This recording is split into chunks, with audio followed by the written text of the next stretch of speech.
Hello. आज हम आप लोगों को राष्ट्रपति से संबंधित कुछ महत्वपूर्ण क्वेश्चन को लाए हैं, उसको हम हल करने की कोशिश करेंगे। तो देखते हैं हमारा पहला क्वेश्चन क्या है। हमारा पहला क्वेश्चन है, भारतीय संविधान के अनुसार केंद्रीय कार्यपालिका शक्ति किसमें निहित होती है। पूछ रहा है कि भारतीय संविधान के अनुसार केंद्र की कार्यपालिका शक्ति किसमें निहित होती है। तो ध्यान दीजिएगा, जो कार्यपालिका शक्ति होती है वो राष्ट्रपति में निहित होती है, लेकिन वास्तविक कार्यपालिका शक्ति जो होती है वो मंत्रिमंडल में निहित होती है। अब हम दूसरा क्वेश्चन, तो आपका सही उत्तर होगा राष्ट्रपति, यानी कि भारतीय संविधान के अनुसार केंद्र की कार्यपालिका शक्ति किसमें निहित होती है, तो राष्ट्रपति में होती है, लेकिन वास्तविक कार्यपालिका शक्ति जो होती है वो मंत्रिमंडल में निहित होती है। अगला क्वेश्चन हम देखते हैं, केंद्र सरकार का संवैधानिक प्रधान कौन होता है। केंद्र सरकार का संवैधानिक प्रधान कौन होता है। तो इसमें पहला ऑप्शन है ए राष्ट्रपति, बी मंत्रिपरिषद, सी कैबिनेट और डी प्रधानमंत्री। तो ध्यान दीजिएगा, संवैधानिक प्रधान कौन होता है, केंद्र सरकार का। तो देखिए, संवैधानिक का मतलब होता है कि जिन व्यक्तियों का या जिन संस्थाओं का नाम हमारे संविधान में उल्लिखित है, तो इसमें जैसे प्रधानमंत्री हैं, गवर्नर हैं, सीएजी हैं, सर्वोच्च न्यायालय के न्यायाधीश हैं, ये तमाम पदों का उल्लेख किया गया है। उन सभी पदों में जो प्रमुख होता है वो होता है राष्ट्रपति। इसलिए केंद्र सरकार का जो संवैधानिक प्रधान होता है वो राष्ट्रपति होता है। अब हम अगले क्वेश्चन की तरफ बढ़ते हैं। राष्ट्रपति पद के उम्मीदवार के लिए कौन सी अर्हता आवश्यक नहीं है। मतलब अगर कोई व्यक्ति राष्ट्रपति के लिए चुनाव लड़ता है तो उसके लिए कौन कौन सी योग्यता या अर्हता होनी चाहिए, इस बारे में ये पूछ रहा है क्वेश्चन। तो पहला आपका है 35 वर्ष से कम आयु का ना हो, ये सही है। देखिए, जो लोकसभा के सदस्य होते हैं उनकी न्यूनतम उम्र 25 वर्ष होनी चाहिए। जो राज्यसभा के सदस्य होते हैं उनकी न्यूनतम उम्र 30 वर्ष होनी चाहिए।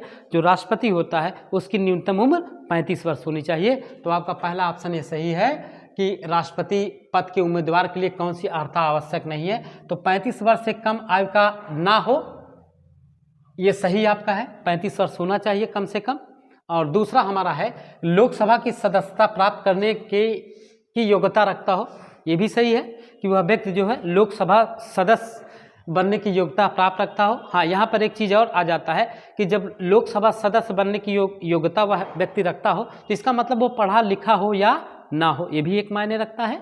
और तीसरा ये भी आपका सही है कि होना चाहिए लोकसभा का सदस्य प्राप्त करने के लिए योग्यता वो रखता हो। ऐसे व्यक्ति राष्ट्रपति के चुनाव के लिए उम्मीदवार हो सकते हैं। और सी वाला ऑप्शन है राज्यसभा की सदस्यता प्राप्त करने की योग्यता रखता हो, ये पूरी तरह से गलत है।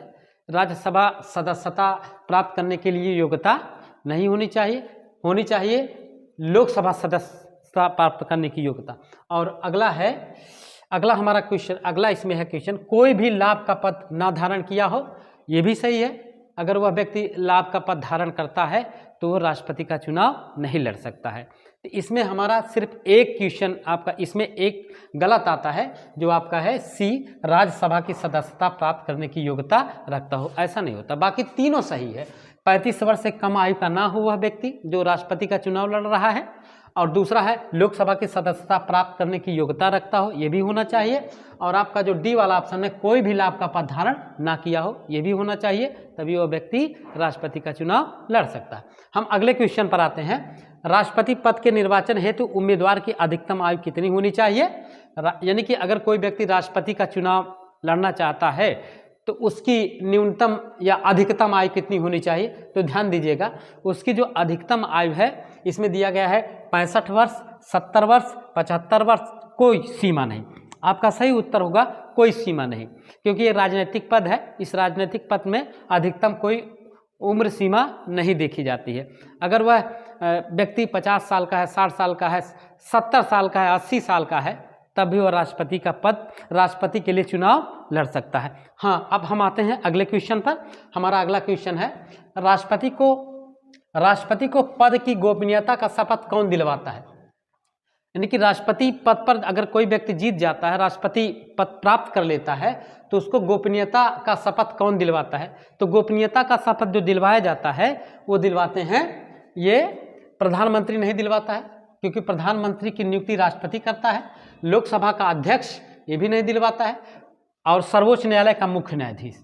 तो सर्वोच्च न्यायालय का मुख्य न्यायाधीश जो होता है राष्ट्रपति को पद की गोपनीयता का शपथ दिलवाता है। और इसके बाद हम आगे बढ़ते हैं अगले क्वेश्चन पर। राष्ट्रपति को भत्ते के अलावा प्रतिमाह कितना वेतन प्राप्त होता है?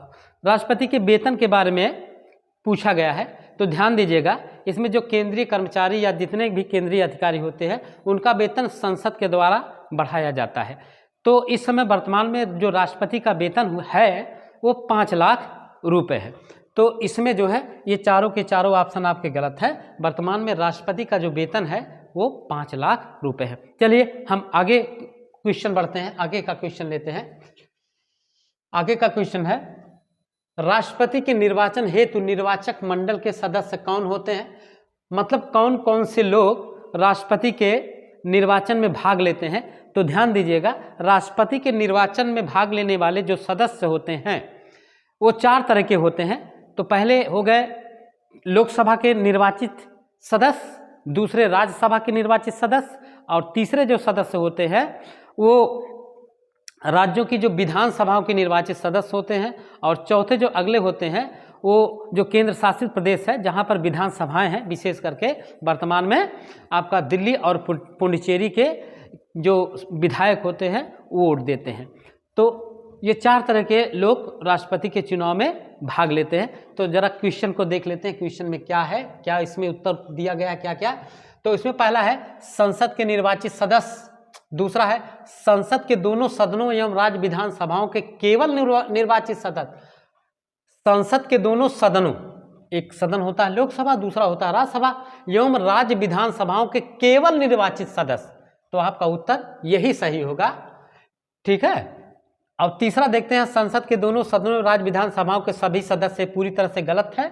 और संसद के दोनों सदनों एवं राज्य विधान मंडलों के निर्वाचित सदस्य, तो राज्य विधान मंडल में आपका दोनों सदन आ जाते हैं, एक विधानसभा भी आ जाता है, दूसरा विधान परिषद भी आ जाता है। इसलिए आपका सही उत्तर जो होगा वो आपका दूसरा होगा, डी वाला होगा, कि संसद के दोनों सदनों एवं राज्य विधानसभाओं के केवल निर्वाचित सदस्य। अब अगले क्वेश्चन पर हम आते हैं। अगला क्वेश्चन है राष्ट्रपति पद के निर्वाचन हेतु कौन कौन सी पद्धति अपनाई जाती है? कौन सी पद्धति अपनाई जाती है?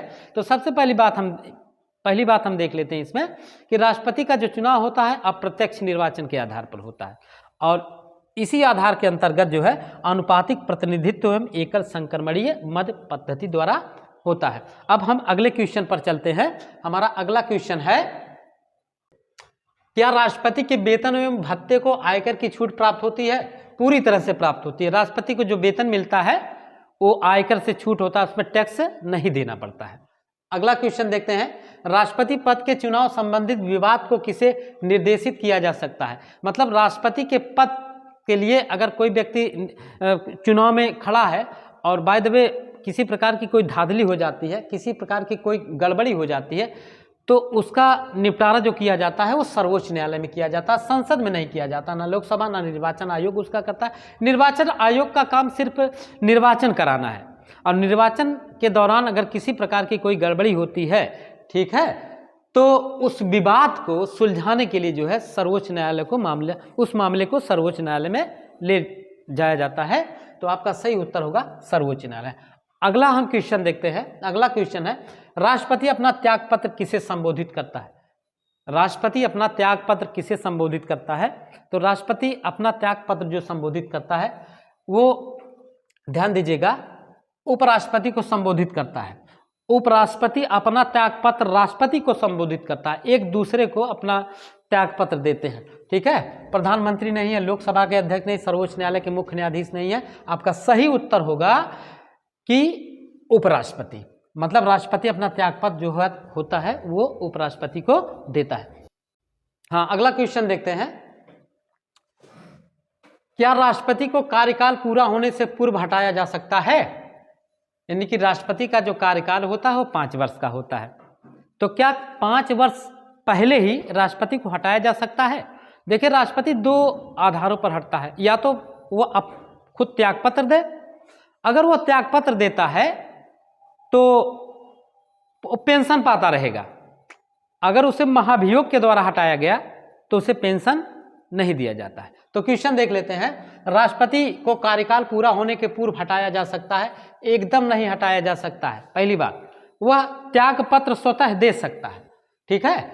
और दूसरा है, राष्ट्रपति अपना कार्यकाल पूरा करने के पूर्व हट सकता है। ये पूरी तरह से हट सकता है। किस आधार पर हट सकता है? त्याग पत्र देकर। लेकिन उसे हटाया कैसे जा सकता है? अगर हटाया जाना है राष्ट्रपति को तो संसद में महाभियोग ला करके, महाभियोग प्रस्ताव ला करके उसे हटाया जा सकता है। तो एक बार क्लियर कर लेते हैं कि राष्ट्रपति को कार्यकाल पूरा होने से पूर्व हटाया जा सकता है। एकदम यहाँ हटाया जाना शब्द है, हटाया जा सकता, ऐसा नहीं है। राष्ट्रपति स्वयं त्याग पत्र दे सकता है, तब वो हट जाएगा। और दूसरा देख लेते हैं, राष्ट्रपति अपना कार्यकाल पूरा करने से पूर्व हट सकता है, हट सकता है पूरी तरह से। लेकिन अगर हटाए जाने की बात आती है तो उसके ऊपर महाभियोग लगाया जाएगा। अब अगले क्वेश्चन की तरफ हम रुख करते हैं।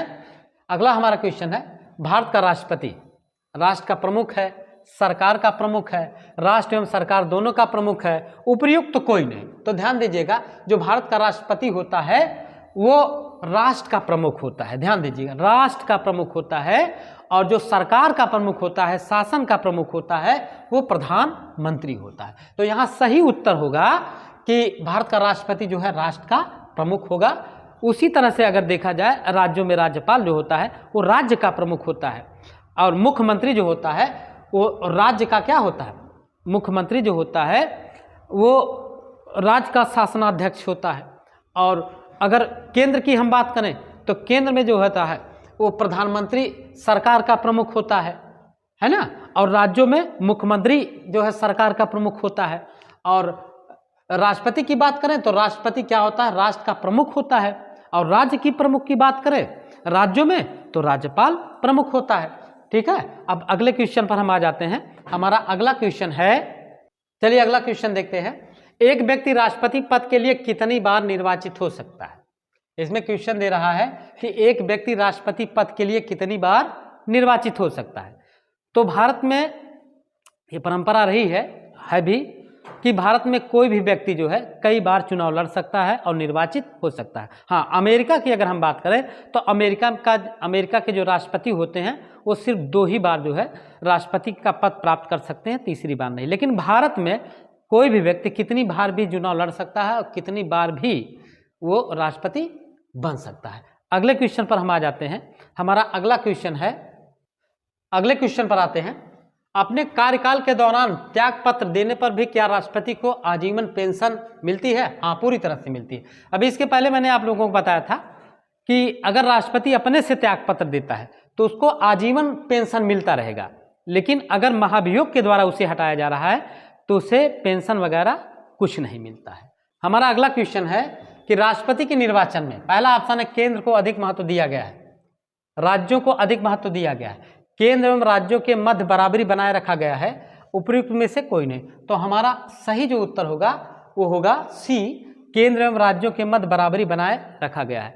मतलब जितना जो राज्यों में जो विधायकों का मत मूल्य होता है उतना लगभग एक रेशियो निकाल दिया जाता है, उतना केंद्र सरकार के जो केंद्र सरकार के जो सदस्य होते हैं लोकसभा और राज्यसभा के, उनका भी उतना होता है। दोनों का बराबर पलड़ा दोनों का बराबर होता है। इसलिए सही उत्तर आ जाएगा केंद्र और राज्यों के मध्य बराबरी बनाए रखा गया है राष्ट्रपति के निर्वाचन में। अगले क्वेश्चन पर हम आ जाते हैं। हमारा अगला क्वेश्चन है, अब तक राष्ट्रपति पद के लिए कितनी बार चुनाव कराया गया? अब तक राष्ट्रपति पद के लिए कितनी बार चुनाव करवाया गया?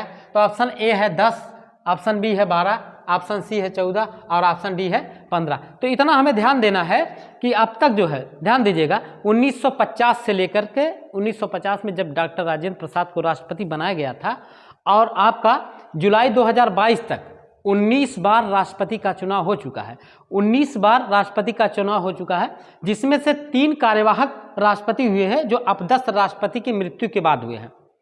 तो ये वाला जो चुनाव था, जुलाई 2022 का जो चुनाव था, उसमें हम आपको बता दें कि भारत की 15वीं राष्ट्रपति के रूप में द्रौपदी मुर्मू को शपथ दिलवाया गया था। द्रौपदी मुर्मू है वो भारत के 15वें राष्ट्रपति बनाई गई। अगला क्वेश्चन देखते हैं। वर्ष 1952 के राष्ट्रपति के निर्वाचन में विपक्षी दलों का उम्मीदवार कौन था? तो 1952 में जब पहला जो चुनाव राष्ट्रपति के लिए करवाया गया था, राष्ट्रपति के निर्वाचन के लिए, तो उसमें जो राष्ट्रपति मतलब डॉक्टर राजेंद्र प्रसाद थे, और डॉक्टर राजेंद्र प्रसाद के विपक्ष में जो खड़े थे वो थे केटी शाह। तो आपका सही उत्तर होगा केटी शाह। मतलब 1952 के राष्ट्रपति के निर्वाचन में विपक्षी दलों का उम्मीदवार कौन था? तो सही उत्तर आपका है केटी शाह। हमारा अगला क्वेश्चन है, राष्ट्रपति के विरुद्ध महाभियोग प्रस्ताव लाने के लिए संसद के किसी सदन के 1/4 सदस्यों द्वारा कम से कम कितने दिनों की पूर्व सूचना प्रस्तुत किया जा सकता है? कहने का मतलब यहाँ ये है कि राष्ट्रपति के ऊपर जब महाभियोग लाने की प्रक्रिया होती है संसद में, तो उसको सूचित कितने दिनों के अंदर कर देना चाहिए। तो ध्यान दीजिएगा, राष्ट्रपति को जो सूचना दी जाती है महाभियोग जब लाया जाता है संसद में, उसके 14 दिन के पहले राष्ट्रपति को सूचना दे दी जाती है। अगला क्वेश्चन हमारा है, राष्ट्रपति के विरुद्ध महाभियोग प्रस्ताव पारित करने के लिए संसद के प्रत्येक सदन में कुल सदस्यों के कितने बहुमत की आवश्यकता होती है? यहाँ पर क्वेश्चन ये है कि अगर राष्ट्रपति पर महाभियोग लगाए जाने की प्रक्रिया अगर शुरू होती है, तो इतना ध्यान दीजिएगा, राष्ट्रपति के ऊपर महाभियोग अगर लाया जा रहा है संसद में, तो पहली बात वो किसी भी सदन में लाया जा सकता है, चाहे वो पहले लोकसभा में लाया जाए अथवा राज्यसभा में लाया जाए। अगर वो किसी सदन में लाया गया तो कम से कम 2/3 सदस्यों का समर्थन होना बहुत ही जरूरी होता है। जैसे मान लीजिए लोकसभा में पहले लाया गया, तो लोकसभा में पहले लाने के लिए या राज्यसभा में पहले लाने के लिए 2/3 सदस्यों का समर्थन अगर मिलता है, तो यहाँ पर आपका है कि राष्ट्रपति के विरुद्ध महाभियोग प्रस्ताव पारित करने के लिए संसद के प्रत्येक सदन में कुल सदस्यों के कितने बहुमत की आवश्यकता होती है? तो 2/3 सदस्यों की आवश्यकता होती है। अब हम अगले क्वेश्चन पर आ जाते हैं। हमारा अगला क्वेश्चन है, राष्ट्रपति के विरुद्ध महाभियोग प्रस्ताव लाया जा सकता है। राष्ट्रपति के विरुद्ध महाभियोग प्रस्ताव लाया जा सकता है, तो इसमें हमारा पहला ऑप्शन है संसद के दोनों सदनों की संयुक्त बैठक, लोकसभा, राज्यसभा, संसद का कोई भी सदन। तो ध्यान दीजिएगा, अभी इसके पहले मैंने आप लोगों को बताया था कि राष्ट्रपति के विरुद्ध जो प्रस्ताव लाया जा सकता है वो किसी भी सदन में पहले लाया जा सकता है। ये कोई जरूरी नहीं है कि पहले लोकसभा में लाया जाए या पहले राज्यसभा में लाया जाए, ऐसी कोई बात नहीं है, किसी भी सदन में लाया जा सकता है। क्वेश्चन को देखते हैं, महाभियोग की प्रक्रिया पूरे होने पर राष्ट्रपति को कब से पदच्युत समझा जाएगा? महाभियोग की प्रक्रिया पूरी होने पर राष्ट्रपति को कब से पदच्युत समझा जाएगा? तो हमारा पहला ऑप्शन है, इसमें महाभियोग का प्रस्ताव लाने के दिन से, मतलब जिस दिन महाभियोग का प्रस्ताव लाया गया सदन में उसी दिन से माना जाएगा, या महाभियोग प्रस्ताव संसद द्वारा स्वीकृत होने वाले दिन से, और अगला क्वेश्चन है संसद द्वारा पारित महाभियोग प्रस्ताव को उपराष्ट्रपति से मिलने वाले संस्तुति के दिन से, संसद द्वारा निर्धारित दिन से। तो इसमें आपका सही उत्तर होगा बी, महाभियोग का प्रस्ताव संसद द्वारा स्वीकृत होने वाले दिन से। जिस दिन स्वीकृत हो जाता है, यानी कि लोकसभा और राज्यसभा में जिस दिन स्वीकृत कर लिया जाता है, उसी दिन से जो है राष्ट्रपति को पदच्युत समझा जाता है। अगले क्वेश्चन पर आते हैं, राष्ट्रपति के विरुद्ध महाभियोग प्रस्ताव संसद द्वारा पारित होने के पश्चात क्या राष्ट्रपति की संस्तुति की आवश्यकता होती है? ध्यान दीजिएगा, यहां पर है क्वेश्चन हमारा, राष्ट्रपति के विरुद्ध महाभियोग प्रस्ताव संसद द्वारा पारित होने के पश्चात, अगर संसद के द्वारा पारित कर दिया गया, महाभियोग प्रस्ताव पारित कर दिया गया, तो उसके पश्चात क्या राष्ट्रपति की संस्तुति की आवश्यकता होती है? तो इसमें जो होता है, इसमें आपका जो सही उत्तर होगा वो लोकसभा अध्यक्ष की इच्छा पर निर्भर करता है।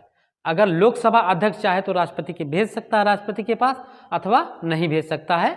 तो ये आपका सही उत्तर होगा लोकसभा अध्यक्ष की इच्छा पर होता है।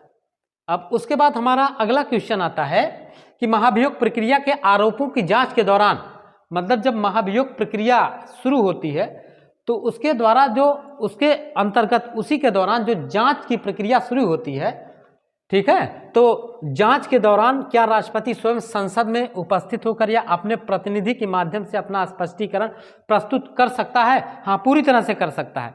राष्ट्रपति के ऊपर जब महाभियोग लगाया जाता है तो उसमें एक जांच कमेटी या जांच समिति का गठन किया जाता है। वही जांच समिति जो है आरोपों के बारे में पूरा जानकारी हासिल करती है कि आखिर इनके ऊपर कैसे, क्यों, क्या कारण है जो महाभियोग लगाया गया है, ठीक है। तो उसी दौरान जो है राष्ट्रपति को यह मौका दिया जाता है कि आप सदन में उपस्थित होकर अपनी सफाई दे सकते हो, ठीक है। तो ये स्पष्ट, या ऐसे भी हो सकता है कि उस क्या नाम है वह अपने ना जा करके अपने किसी व्यक्ति को संसद में भेज सकता है, सदन में भेज सकता है। अगले क्वेश्चन की बात कर लेते हैं। जब किसी विधेयक को राष्ट्रपति के पास भेजा जाता है तो कितने दिनों के भीतर उसे विधेयक पर कार्यवाही करना आवश्यक होता है? मतलब लोकसभा में कोई कानून बना, उसके बाद फिर वही राज्यसभा में गया, राज्यसभा वाले सदस्यों ने भी इसको स्वीकृति दे दी, बहुमत से पारित कर दिया, तो वो राष्ट्रपति के पास जाएगा और राष्ट्रपति का काम ये होता है कि उस पर हस्ताक्षर करे, कर भी सकता है नहीं भी कर सकता। मतलब विधायिका अर्थात लोकसभा और राज्यसभा में जब कोई कानून बन जाता है तो राष्ट्रपति के पास जाता है। राष्ट्रपति, इसमें पूछा गया है कि क्या राष्ट्रपति उस पर सिग्नेचर कर सकता है, तो उसके ऊपर डिपेंड करता है करे या ना करे। और इसमें ये चीज पूछा गया कि कितने दिनों के भीतर उस विधेयक पर सिग्नेचर कर सकता है। तो यहाँ पर यह है, कोई बाध्य नहीं है कि वो कितने दिनों में कर दे, उसके ऊपर डिपेंड करता है कि वो कितने दिनों में वह उस विधेयक पर सिग्नेचर या हस्ताक्षर करता है। तो सही उत्तर होगा कि कोई समय सीमा नहीं। एक बार फिर से देख लेते हैं प्रश्न को। जब किसी विधेयक को राष्ट्रपति के पास भेजा जाता है तो कितने दिनों के भीतर उसे विधेयक पर कार्यवाही करना आवश्यक होता है। तो इसमें कोई डेट नहीं दिया गया है, ठीक है, कि राष्ट्रपति इतने दिनों में जो है उस पर सिग्नेचर करेगा जो विधायिका के द्वारा कानून बनाया गया है। इसकी कोई समय सीमा निश्चित नहीं की गई है। उसके बाद हम अगला क्वेश्चन देखते हैं। अगला क्वेश्चन थोड़ा सा डिम आ गया है। संविधान के किस अनुच्छेद के अंतर्गत राष्ट्रपति अध्यादेश जारी कर सकता है? ध्यान दीजिएगा, किस अनुच्छेद के अंतर्गत राष्ट्रपति अध्यादेश जारी कर सकता है? तो आपका जो सही उत्तर होगा वो अनुच्छेद 123। अनुच्छेद 123 के अंतर्गत जो है राष्ट्रपति अध्यादेश जारी करता है। और उसी में अगर हम 90 जोड़ देते हैं, ठीक है, तो तुरंत राज्यपाल आ जाएगा। राज्यपाल भी जो है अध्यादेश जारी करता है। जिस तरीके से केंद्र में यानी कि राष्ट्रपति अध्यादेश जारी करता है, उसी तरह से राज्यों में राज्यपाल भी अध्यादेश जारी करता है। इसके बाद हम अगले क्वेश्चन पर आते हैं कि राष्ट्रपति किस स्थिति में अध्यादेश जारी कर सकता है? मतलब कौन सी ऐसी स्थितियां बनती है जिसमें अध्यादेश जारी होता है? देखिए, अध्यादेश एक प्रकार का कानून होता है, ठीक है, जो अगर कानून नहीं बन पा रहा है तो उस दौरान जो राष्ट्रपति कानून बना करके जो देता है वही अध्यादेश बोला जाता है। तो फिर से क्वेश्चन एक बार देखते हैं कि राष्ट्रपति किस स्थिति में अध्यादेश जारी कर सकता है? उत्तर होगा संसद के अधिवेशन में ना रहने की स्थिति में। मतलब संसद में जो अधिवेशन में अगर संसद नहीं है तो यही आपका सही उत्तर होगा। संसद के अधिवेशन में ना रहने की स्थिति में राष्ट्रपति अध्यादेश जारी करता है। अब हम अगले क्वेश्चन पर आते हैं। अगला क्वेश्चन हमारा है, संविधान के किस अनुच्छेद के अंतर्गत राष्ट्रपति अध्यादेश जारी कर सकता है? तो एक बार रिवाइज हो गया है ये क्वेश्चन, तो आपका सही उत्तर होगा 123। अब अगले क्वेश्चन पर हम आते हैं। अगला क्वेश्चन हमारा है, ध्यान दीजिएगा, अगला क्वेश्चन है कि यदि लोकसभा में किसी दल को स्पष्ट बहुमत नहीं प्राप्त हो तो राष्ट्रपति किसे प्रधानमंत्री नियुक्त करेगा? अगर किसी भी दल को स्पष्ट बहुमत ना प्राप्त हो तो राष्ट्रपति किसे प्रधानमंत्री बनाएगा? तो इसमें हमारा पहला ऑप्शन है संसद में बहुमत दल के नेता को, है ना, संसद में बहुमत दल के नेता को। तो यहाँ क्वेश्चन हमारा है कि स्पष्ट बहुमत प्राप्त ना हो तो इस पहले ही गलत हो जाएगा। संसद में बहुमत दल के नेता को गलत हो जाएगा। राज्यसभा में बहुमत दल के नेता को विवेक का प्रयोग कर अपनी पसंद के किसी व्यक्ति को या किसी को भी नहीं, तो आपका सही उत्तर होगा कि विवेक का प्रयोग कर अपनी पसंद के किसी व्यक्ति को वो बना सकता है अगर स्पष्ट बहुमत नहीं प्राप्त है तो।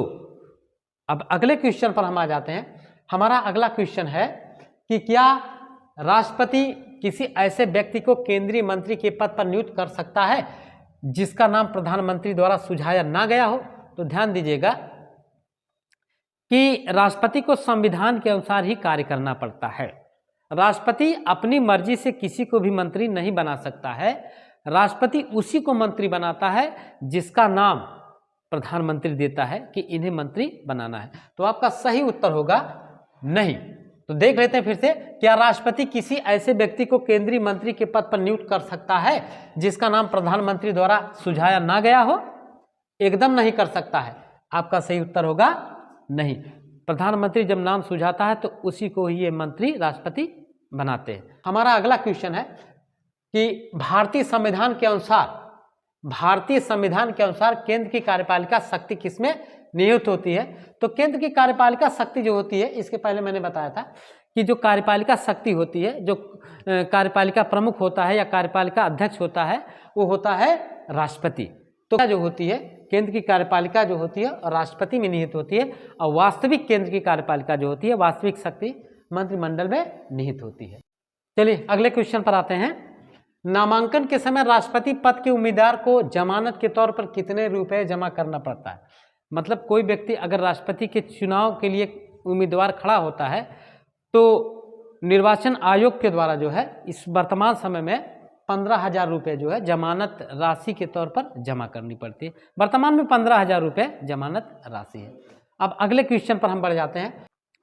राष्ट्रपति पद के रिक्ति होने की तिथि से कितनी अवधि के भीतर राष्ट्रपति पद के रिक्त यानी खाली होने की स्थिति से कितनी अवधि के भीतर रिक्ति किसी भी दशा में भरी जानी चाहिए? यहाँ पर क्वेश्चन ये आता है कि अगर राष्ट्रपति का पद खाली हो जाता है, रिक्त हो जाता है, तो कितने समय के भीतर राष्ट्रपति पद के लिए चुनाव हो जाना चाहिए? तो इसमें है अधिकतम 6 माह, 6 माह के भीतर ही राष्ट्रपति पद के लिए चुनाव हो जाना चाहिए। इसके पहले जो होता है कि अकस्मात अगर राष्ट्रपति की मृत्यु हो जाती है या त्यागपत्र राष्ट्रपति महोदय दे देते हैं, तो उनके दर पर जो है जो उपराष्ट्रपति होता है वो कार्यवाहक राष्ट्रपति बना दिया जाता है, उपराष्ट्रपति बनाया जाता है कार्यवाहक राष्ट्रपति। उपराष्ट्रपति अगर राष्ट्रपति बनने की इच्छा नहीं जाहिर कर रहा है तो सर्वोच्च न्यायालय के मुख्य न्यायाधीश को क्या नाम है, कार्यवाहक राष्ट्रपति बनाया जाता है। अगर वो भी नहीं चाहता है सर्वोच्च न्यायालय का मुख्य न्यायाधीश, तो तमाम अन्य और वरिष्ठ न्यायाधीश हैं जिनको जो है कार्यवाहक राष्ट्रपति बनाया जा सकता है। तो अगला क्वेश्चन हमारा है, क्या पदावधि के समाप्त होने के उपरांत भी राष्ट्रपति अपने उत्तराधिकारी पदासीन होने तक पद पर बना रह सकता है? क्वेश्चन का मतलब ये हो गया कि अगर राष्ट्रपति का कार्यकाल समाप्त हो जाता है, 5 वर्ष पूरा हो जाता है, तो क्या उसके बावजूद भी राष्ट्रपति अपने पद पर बना रहता है? तो इसमें सही क्या है क्या नहीं सही इसको देखते हैं। वो पूरी तरह से बना रहेगा, क्योंकि जब तक अगला चुनाव नहीं हो पाएगा तब तक वो अपने पद पर बना रहता है। इसलिए इसका सही उत्तर होगा आपका ए। अब अगले क्वेश्चन पर आते हैं। हमारा अगला क्वेश्चन है, राष्ट्रपति निम्न में से किसकी नियुक्ति नहीं कर सकता है? कौन सा ऐसे व्यक्ति हैं जिनकी नियुक्ति नहीं कर सकता, या कौन से ऐसे पदाधिकारी हैं जिनकी नियुक्ति राष्ट्रपति नहीं कर सकता है? तो देखिए, संघीय लोक सेवा आयोग के अध्यक्ष एवं सदस्य इनका करता है। दूसरा, राज्य लोक सेवा आयोग के अध्यक्ष व सदस्य, और तीसरा है अंतर्राज्यीय लोक सेवा आयोग के अध्यक्ष एवं सदस्य और उपर्युक्त सभी। तो ध्यान दीजिएगा कि इसमें पूछ रहा है कि निम्न में से किसकी नियुक्ति राष्ट्रपति नहीं करता है। तो ध्यान दीजिएगा, जो राज्य लोक सेवा आयोग के अध्यक्ष और सदस्य हैं, इनकी नियुक्ति राज्यपाल करता है। तो ध्यान दीजिएगा, यहाँ पर एक चीज़ और आता है कि राष्ट्रपति जो है विभिन्न पदों की नियुक्तियाँ करता है, उनको उनके पद से हटाता है और विभिन्न आयोगों की रिपोर्ट को संसद में पेश करवाता है। उसी तरह से राज्यों में राज्यपाल ऐसा करता है। तो विभिन्न पदों की नियुक्तियां, केंद्र से संबंधित विभिन्न जितने भी पद हैं उन सभी की नियुक्तियां जो है राष्ट्रपति करता है। तो इसके बाद हम आ जाते हैं अगले क्वेश्चन पर, राष्ट्रपति राज्यसभा में कितने सदस्य मनोनीत कर सकता है? तो राज्यसभा में जो है राष्ट्रपति जो है वो 12 सदस्यों को मनोनीत करता है, और ये जो 12 सदस्य होते हैं वो विज्ञान, कला, साहित्य और समाज सेवा के क्षेत्र से आते हैं। तो अर्थात क्या नाम है, राष्ट्रपति जो है वो 12 सदस्यों को राज्यसभा में मनोनीत करता है, जो विभिन्न क्षेत्रों से आते हैं, जैसे विज्ञान, कला, साहित्य और समाज सेवा के क्षेत्र से आते हैं। हमारा अगला क्वेश्चन है, निम्न में कौन अपने पद से त्यागपत्र देकर राष्ट्रपति के लिए चुनाव लड़ सकता है? इसमें ये जो तमाम पदाधिकारी हैं, इसमें पूछा गया कि कौन सा ऐसा पदाधिकारी है, ठीक, कि जो कि राष्ट्रपति पद के लिए चुनाव लड़ सकता है अपने पद से त्यागपत्र दे करके। तो इसमें देखिए, राष्ट्रपति भी दे सकता है, उपराष्ट्रपति भी दे सकता है, राज्यपाल भी दे सकता है, मंत्री भी दे सकता है, इसमें सभी आपका आ जाएगा। अब अगले क्वेश्चन पर हम बढ़ते हैं। अगला क्वेश्चन है हमारा, राष्ट्रपति पद के लिए प्रत्येक प्रत्याशी को 15,000 रुपये सुरक्षा राशि के रूप में जमा करना पड़ता है। कुल मतदान के कितने हिस्से से कम मत मिलने पर प्रत्याशी की जमानत राशि जब्त होती है। तो इसमें यह पूछा गया है कि ये जानने की कोशिश की गई है कि राष्ट्रपति जब चुनाव लड़ने, कोई भी व्यक्ति जब राष्ट्रपति के चुनाव के लड़ने के लिए जाता है, कि जो व्यक्ति राष्ट्रपति की योग्यता रखता है वो अगर राष्ट्रपति के चुनाव के लिए तैयार होता है चुनाव, तो उसकी जो जमानत राशि होती है 15,000 रुपये होती है। तो इसमें पूछा गया है कि ये कब जब्त किया जा सकता है। तो ध्यान दीजिएगा, अगर किसी भी प्रत्याशी को जो कुल वैध मत पड़े हुए हैं उस वैध मतों का अगर वह 1/6 से कम पाता है वोट, तो उसकी जमानत राशि जब्त कर ली जाती है। अगर 1/6 से अधिक वोट उसको मिलता है, जितना वोट पड़ा है, तो जमानत राशि जब्त नहीं होती है। इसके बाद हम अगले क्वेश्चन पर आते हैं। हमारा अगला क्वेश्चन है कि राष्ट्रपति के चुनाव के समय किसी एक या अधिक राज्य में विधानसभा भंग हो तो क्या चुनाव पूर्व निर्धारित कार्यकाल के अनुसार हो सकता है। इसमें पूछ रहा है कि अगर राष्ट्रपति का चुनाव है ना, राष्ट्रपति के चुनाव के समय अगर एक या एक से अधिक राज्यों की विधानसभा भंग हो जाए तो क्या चुनाव पूर्व निर्धारित कार्यकाल के अनुसार होगा। मतलब यहाँ पर यह ध्यान देने वाली बात है कि अगर राष्ट्रपति का चुनाव निर्वाचन ये निर्धारित कर दिया गया है कि इस डेट में होगा, निर्धारित करने के बाद तो किसी भी राज्य की विधानसभा अगर भंग होती है तो राष्ट्रपति के चुनाव में किसी प्रकार का कोई प्रभाव नहीं पड़ता है, राष्ट्रपति का चुनाव होता है। तो आपका सही उत्तर होगा हाँ। मतलब राष्ट्रपति के चुनाव के समय किसी एक या अधिक राज्य में विधानसभा भंग हो तो क्या चुनाव पूर्व निर्धारित कार्यकाल के अनुसार हो सकता है। पूरी तरह से हो सकता है, चुनाव संपन्न होगा क्योंकि निर्धारित समय दे दिया गया है। इसीलिए अगर किसी राज्य की विधानसभा भंग होती है, इस पर राष्ट्रपति के चुनाव पर किसी प्रकार का कोई प्रभाव नहीं पड़ता। अगला क्वेश्चन हम देखते हैं। अगला क्वेश्चन है, भारत के राष्ट्रपति की संवैधानिक स्थिति किससे मिलती है। भारत के राष्ट्रपति की जो संवैधानिक स्थिति है वो किससे मिलती जुलती है।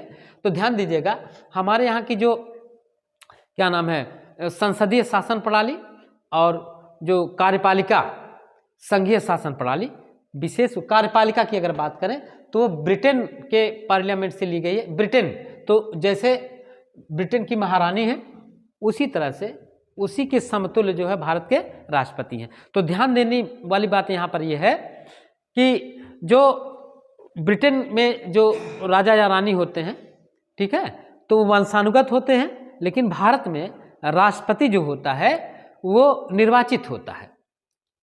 तुलना तो एक ही जैसे की जा सकती है। तो आपका सही उत्तर होगा ब्रिटेन की महारानी। अगला क्वेश्चन है, किन राष्ट्रपतियों की मृत्यु अपने पद पर आसीन रहते हुई है। कौन कौन से ऐसे लोग थे, कौन कौन से ऐसे राष्ट्रपति हुए जो मृत्यु के दौरान, मतलब जब उनका कार्यकाल था उसी दौरान जो है उनकी मृत्यु हो गई। तो ध्यान दीजिएगा, इसमें जो आ जाते हैं वो हैं डॉक्टर जाकिर हुसैन और फखरुद्दीन अली अहमद। तो डॉक्टर जाकिर हुसैन और फखरुद्दीन अली अहमद की मृत्यु उनके कार्यकाल के दौरान हुई। अब हम अगले क्वेश्चन पर आ जाते हैं। हमारा अगला क्वेश्चन है, उस राष्ट्रपति का नाम बताइए जो राष्ट्रपति निर्वाचित होने के पहले एक बार राष्ट्रपति पद का चुनाव हार चुका था।